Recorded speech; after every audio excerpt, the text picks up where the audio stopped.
Aí. Eu acredito que a melhor maneira da gente conversar sobre os ensinamentos de Jesus seja a gente caminhar um pouco pela história para a gente poder entender a partir das informações que a gente vai coletando, porque que Jesus tomou daquele caminho para nos ensinar, né? Então, assim, antes da gente passar a palavra para todo mundo, eu quero fazer alguns lembretes só sobre o tema, né? Estamos na casa do samaritano e a sugestão de procurarmos saber um pouco mais sobre o porquê disso, né? Por que samaritano? Então, por que samaritano tem tanta intimidade com a parábola do samaritano? Quem são os samaritanos? Por que isso? Por que essa relação tão íntima? E é muito legal que a gente pare com os samaritanos, que a gente possa parar para pensar nisso. Por que estamos nesta casa? Por que escolhemos esta casa? O que isso tem a ver com a nossa intimidade, com os nossos sentimentos? Será que a gente já pensou nisso em algum momento? Será que isso já passou pela nossa cabeça? Então, pensando nisso, eu acho que eu vou fazer uma dinamização um pouco, talvez, diferente. Eu vou começar perguntando a cada um por que escolheram o samaritano para estarmos aqui. Se tem ou não relação com isso que a gente vai conversar. Quem se candidata? Bom, eu vou dizer a minha parte, né? Eu estava saindo de um ciclo, fiquei mais ou menos um tempo, e aí se aproximou uma pessoa que eu não tinha intimidade, sim, com a minha mãe, que eu trabalhava, nem conhecia assim de passagem. Foi Dona Zumira, foi minha vizinha. E aí ela me deu um evangelho. Aí eu agradeci, né? E ela disse, se o dia que você quiser, eu trabalho ali, faço parte da casa do irmão samaritano. Aí me deu o endereço, quando você quiser, você aparece lá. Eu disse, tá, qualquer hora dessa eu apareço lá. Mas não vi logo, não. Eu não vi logo. E aí, mais um dia, que eu não lembro mais, eu vim para assistir a reunião, que era à noite, porque de dia eu trabalhava. Isso foi por volta dos anos 80. E na minha maneira de entender, eu penso assim, que nada acontece por acaso. Eu acho que, na verdade, não foi uma escolha, né? Não sei bem se foi escolha, só se já estava programado no mundo astral, né? Porque eu estava em outro caminho, mas já estava me preparando para afastar, para sair e tudo.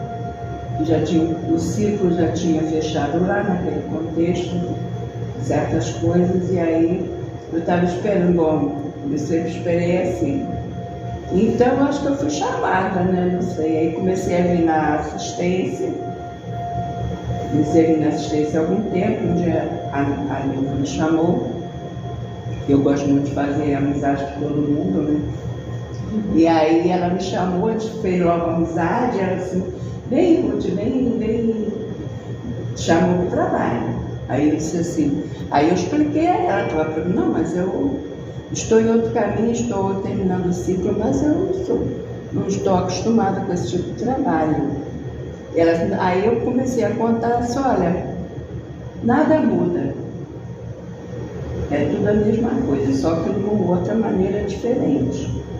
Aí você vem estudar e pode começar a trabalhar. Me botou para trabalhar na desobsessão, que eu já fazia. Então, por isso que eu digo que é tudo no astral.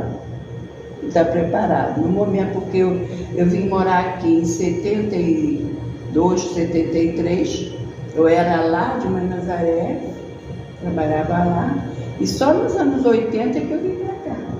Então foi um momento, é um ciclo, né? Um ciclo. Para mim, eu acho que foi. Eu compliquei na hora, não, mas eu não posso, não sei o quê, porque. Aí ela, não, isso aí não tem nada a ver. Eles estão aqui, vão continuar aqui, na verdade continuam mesmo. Eu trabalho aqui, mas as minhas entidades são de lá. E eles vêm e trabalham aqui da maneira que é. Se eu chegar lá, eles trabalham daquela maneira.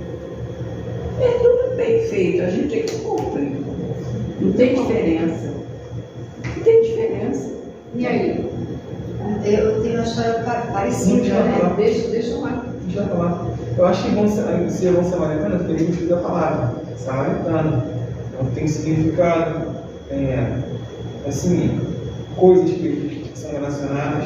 Eu, na verdade, não sei se significa ser bom samaritano, mas ser samaritano é ser, já tudo com o estudo da palavra. Então eu não sei o que significa ser bom samaritano. Tá bom. Então, quem sabe hoje você consegue estudar, né? Legal, Marcos. Vai. Então, o ciclo também se fechou. Eu vim para cá em 87 por conta de um processo de adoecimento da minha irmã. E eu já tinha para mim que o ciclo já havia fechado mesmo. E eu já conhecia a Nilma, já conhecia a Nilma na época, para mim era a mãe da coleguinha Cláudia que estudava comigo. Eu conhecia a Esther, conhecia o André, que trabalhava com o André. Então, foi muito bom que aí eu tive a iniciação da doutrina espírita. Isso foi muito bom. Eu já tenho um tempinho e só me trouxe felicidade. Eu cheguei no Samaritano aqui através do Mira, né? Que me trouxe. Eu tive um ciclo longo numa outra casa, né? Casa na Congregação Espírita de Volta Cruz, a quem eu sou muito grata. Está trabalhando junto aí. 30 anos de muito estudo, de muito trabalho, mas realmente, como já foi falado aqui, são aqueles ciclos que começam e terminam. Então o ciclo se fechou lá, até porque eu me mudei de local, a gente veio mais perto aqui da Sulacata. E com a pandemia também, tudo ficou arrumadinho, fechadinho, e aí eu vim aqui para o Samaritano. O Samaritano é muito importante, essa casa pequenininha, acolhedora, é muito diferente da casa que eu vivi, mas eu me sinto muito bem. Atualmente eu me sinto assim, pertencente. E essa sensação de pertencimento é muito aconchegante, é muito boa, é muito importante. Eu agradeço muito por estar aqui. Doutor Mirajá? Então, eu estava servindo do exército, estava com 18 anos, 8 e pouco, então conheci a doutrina espírita lá no Espírito Santo com meu pai, né? Frequentava a casa espírita esporadicamente, vim aqui para o Rio, aí estava indo outros caminhos, conhecendo até outros segmentos religiosos, com a minha tia Conceição e tal. Aí eu fazia, era estafeta de quartel, levava documento, centro e tal, e conheci a Regina, né? E aí eu acho que foi isso. E lá no centro, lá no fórum, ela falou do centro, não sei o que e tal, me deu um endereço. Aí então, eu estava procurando uma casa espírita, né? Estava indo em outros segmentos e tal, conhecendo.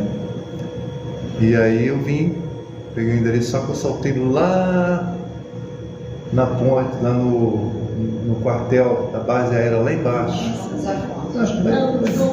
Aí andei, aí entro, não entro. Quando eu estou chegando na porta, assim, aí quem abre a porta foi o Sérgio. O Sérgio abriu e aí tudo começou. Então, a minha trajetória no samaritano começou há muito tempo. Eu tinha 5 anos de idade. Né? E aí, a minha avó, uma das fundadoras, ela se ocupava de contar histórias pra gente, né? E uma das histórias que ela se ocupou de contar foi a história do samaritano, né?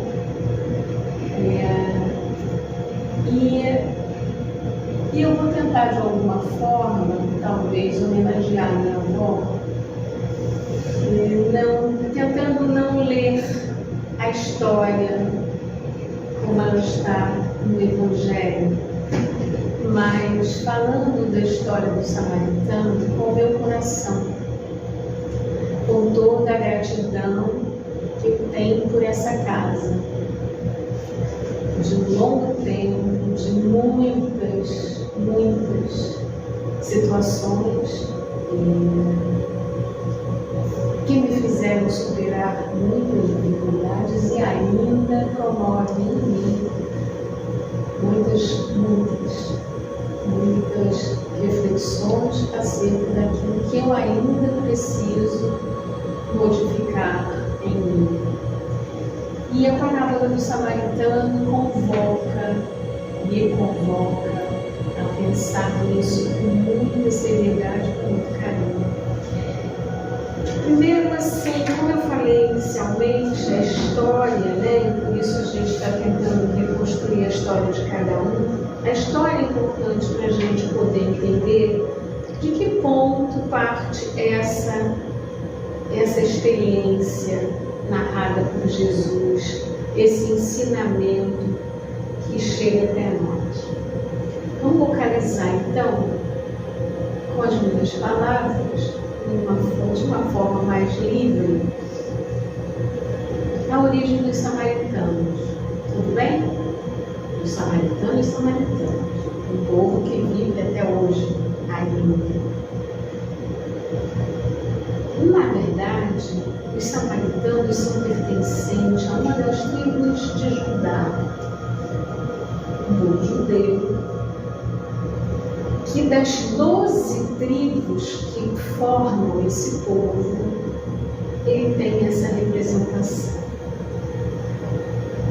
Quando o patriarca, vamos dizer assim, dessas tribos, dessas 12 tribos, que são o nome, se não me engano, se não me falha a memória, se eu não estiver errado, o precursor desses, de 12 filhos, o pai de 12 pessoas, que deram origem, então, às 12 tribos. E aí a gente faz um parênteses e pensa assim, puxa, a diversidade já foi apresentada a gente naquele momento, né? E a importância da diversidade para que a gente encontrasse um fio condutor. Como precisamos das diferenças para poder caminhar na direção do Pai. Como precisamos suportar as diferenças para que a gente possa fazer o caminho na direção que Jesus nos ensinou. Só um parênteses, porque eram 12 pessoas diferentes. Portanto, essas 12 tribos também diversificaram a sua maneira de construção da visão das leis, que aí sim era um único construto. Os samaritanos estavam dentro desse processo. E dentro desse processo a gente tem algumas observações a respeito de Jesus. O cristianismo nasce então num berço judeu, porque Jesus é um judeu, certo? Seus discípulos todos eram judeus. Há uma relação íntima dos costumes costumes judaicos com as práticas que vemos nos passos de Jesus. Jesus ensinava, passava seu saber, suas grandes contribuições para as nossas modificações para a maioria de judeus. E ele dizia que ele não estava ali para destruir as leis, muito ao contrário, ele veio para fazê-las cumprir. Que leis ele estava se referindo? Aquelas que todos conheciam. Então, as leis que haviam sido oferecidas a todos nós através do judaísmo, do povo judeu, né? E é aí que nós começamos então a parábola do samaritano, na diversidade, nessa confusão e mais ainda, nesse tempo, já passados 1000 e alguns anos da construção de um certo Estado ou de uma certa, um certo território único, quando as invasões dominantes aconteceram pelos romanos, enfim, as brigas começaram a acontecer por conta de um território. Esses costumes, os costumes ficaram ainda mais, entraram em choque, vamos dizer assim. Essa parábola fala de um contexto de passagem entre Jerusalém e Jericó. E essa passagem trazia suas dificuldades. Havia uma estrada deixada pelos romanos, que era por onde a maior parte das pessoas passavam. E havia também um outro um caminho diferente, mais pedregoso, por onde muitos samaritanos, por conta desses conflitos, faziam sua trajetória para a mesma travessia, em função da possibilidade de se abrigarem dos ladrões, das dificuldades que aquele percurso oferecia naquela época. Jesus, então, num belo dia, estava possivelmente numa sinagoga, porque desde os 12 anos, quando então, pela cultura judaica, ele foi admitido como maior para se colocar diante das leis judaicas. Existe uma cerimônia que faz essa travessia entre a criança e aquele que pode expor seus conhecimentos. Jesus fez isso muito precocemente, numa festividade de Páscoa. Começou a pregar suas doutrinas numa sinagoga. Pregar não, a conversar. Com 12 anos, muito jovem, aos 12 anos. E nesse momento, no momento desta fala, ele outra vez estava na sinagoga e a nossa história começa com ele sendo interpelado por uma daquelas pessoas que lá estavam, talvez para testar os seus conhecimentos, ou para cutucá-lo frente àquilo que ele dizia, que ele não veio para destruir as leis, mas para fazê-las cumprir, quem sabe? Pode falar. Você disse que Jesus, aos 12 anos, palestina como judeu. Aos 12 anos, o judaísmo, hoje aos 13, já Mas considera. eu queria saber o judaísmo tem a ver com Jesus? Hã? O judaísmo tem a ver com Jesus? Tem. Mas como ele era judeu, se era bíblico? Então, ele era judeu porque ele nasceu em berço judaico. A mãe dele era judia. E isso deu a ele também o título Então, de... depois, aquilo foi conhecido. Ele cria o cristianismo. Ele funda uma outra coisa, chamada cristianismo. Entendeu? Tá bom? Então, dentro desse processo, dentro dessa situação, começa a nossa história, então. Né? Tudo bem até aí? Então, para tentá-lo ou para desafiá-lo, alguém pergunta a ele assim: olha só, a história é bem legal. Olha só, se amar ao próximo é uma proposta, quem é o próximo que eu tenho que amar? Se é da lei amar a Deus sobre todas as coisas e ao próximo como a si mesmo, quem é esse próximo então? Quem é esse que... E aí, Jesus, se valendo da experiência que ali acontecia, de muitos assaltos, muitas situações que no percurso aconteciam dessa travessia, sim, porque se ele veio para reforçar, ou melhor, para não destruir a lei, mas para fazer cumprir, do que ele estava falando, afinal de contas.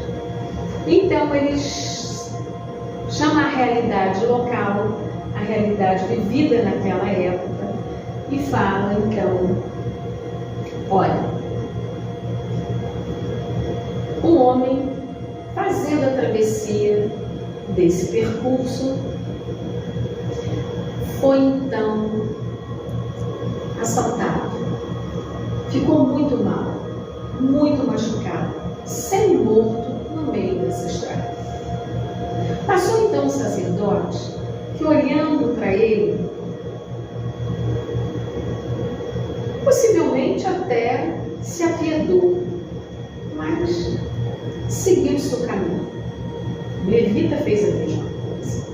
Então, um samaritano, aquele Que era tão hostilizado, que não né? tinha muito, exatamente, que vivia num campo de hostilidade, que atravessava o mesmo caminho por uma outra trilha, olha para aquela situação, sai do seu caminho, acolhe aquele que está lá, semi-morto, de forma ímpar, não se incomodando se ele ia ficar sujo, se ele ia ficar limpo, não, ele simplesmente lava as feridas, unge as feridas com óleo, pega essa pessoa e leva até uma hospedaria mais próxima, paga essa hospedaria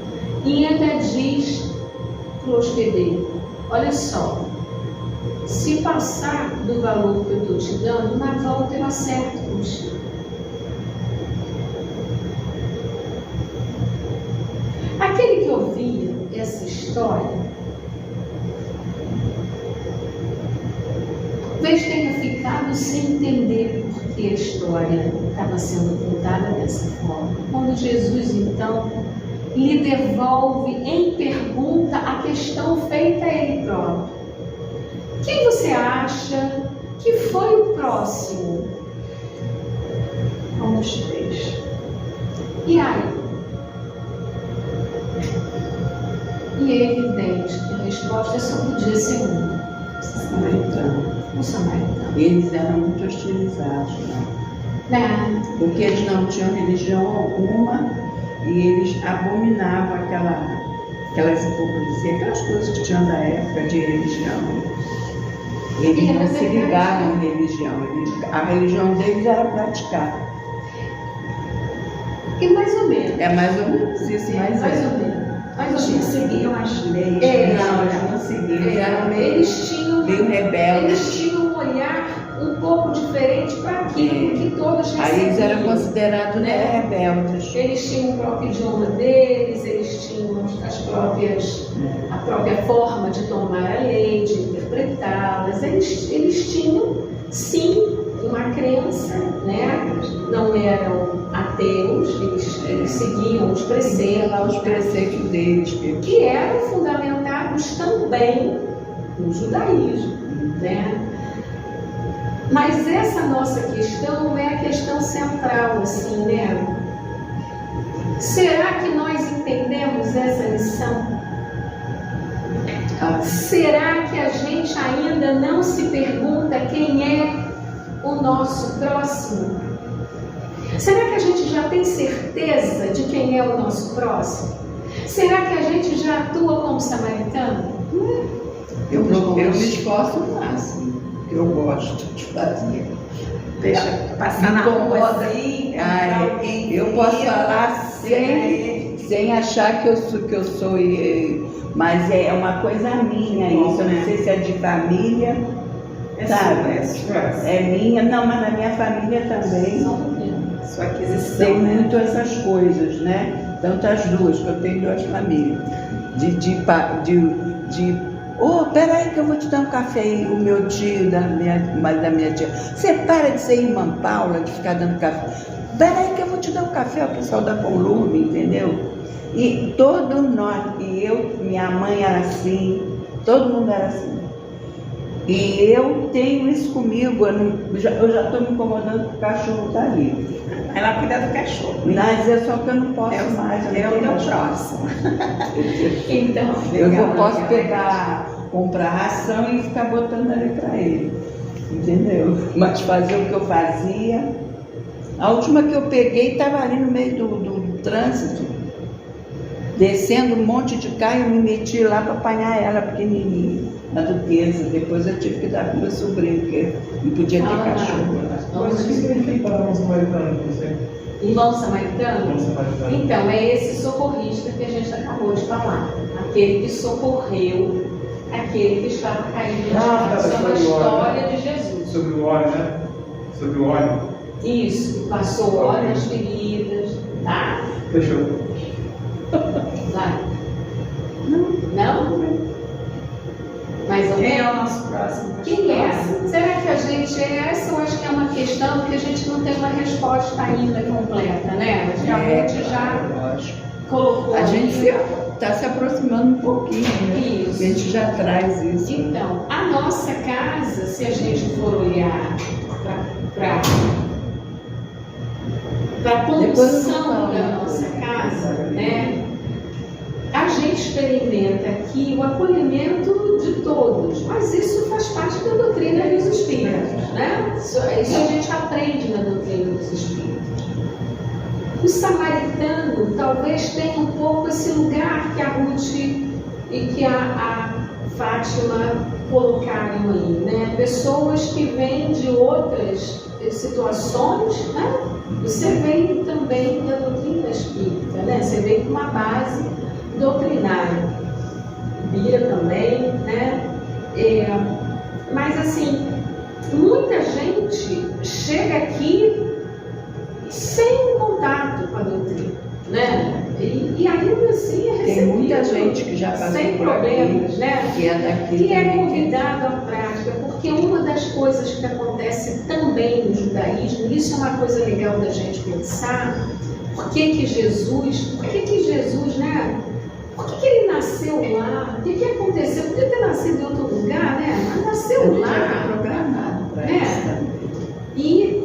E assim, as profecias que eles tinham de que o Messias chegaria, né?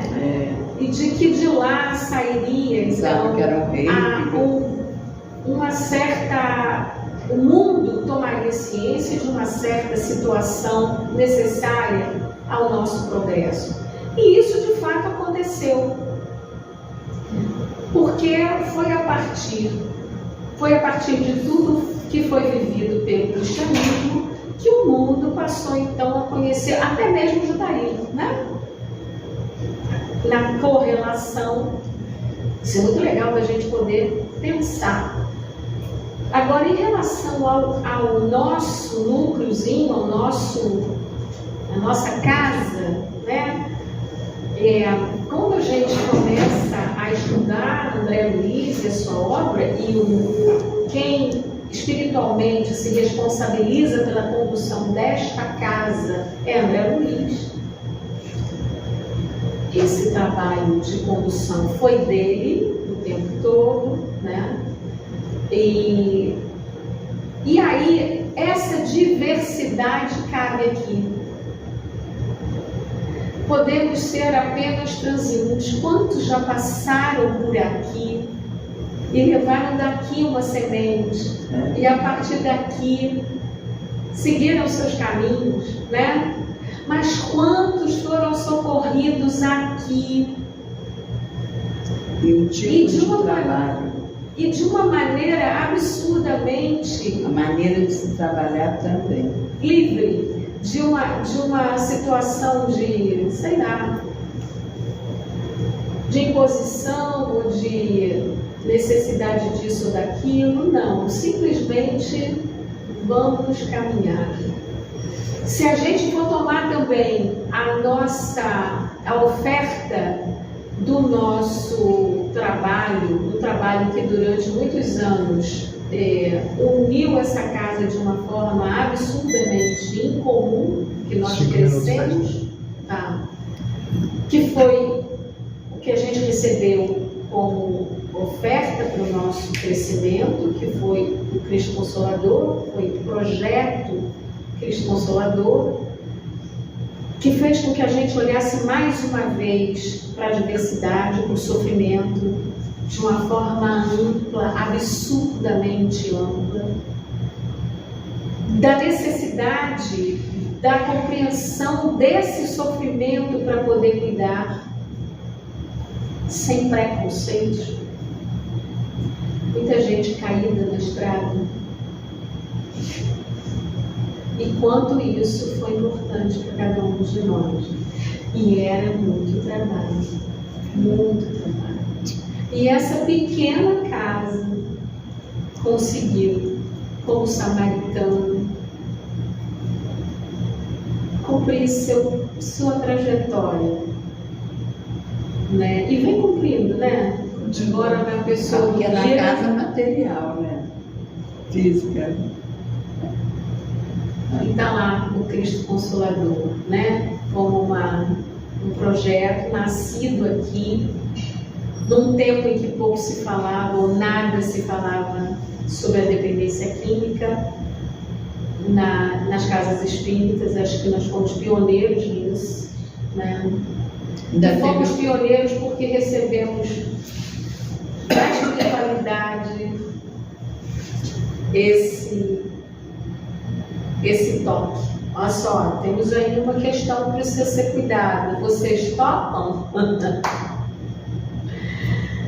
E aí topamos. E foi muito bom. É isso aí. Tá bom? Acabou? Acabou? Não, eu ia falar do tipo de trabalho. Eu ia perguntar. Falando sobre o samaritano. Você falou que André Luiz é que é o... Fala um pouquinho mais desse movimento. Então, dos mentores, né?